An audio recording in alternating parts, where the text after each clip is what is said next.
Yo, what up though, YouTube? It's your boy Red Mist coming back at you again with another video. And this is the iLLumibox with the LEDs hooked up, which I had mentioned earlier. And I told you I was going to do the video, and here it is. So it's pretty cool with these four LEDs.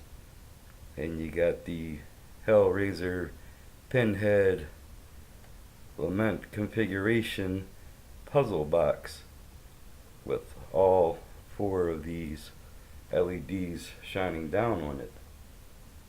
And I'll give you a look at what it looks like with the lights off.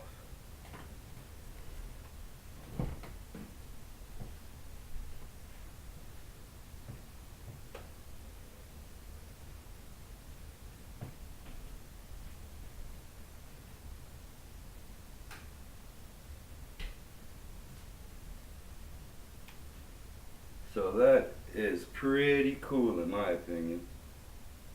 So even though I couldn't put my Batman Forever Batmobile 1/18 scale Hot Wheels car in it, found another use for it.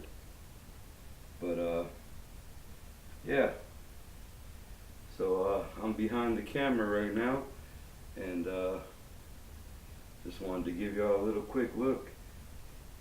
Hope you enjoyed the video. Be sure to subscribe, like, and comment. Later.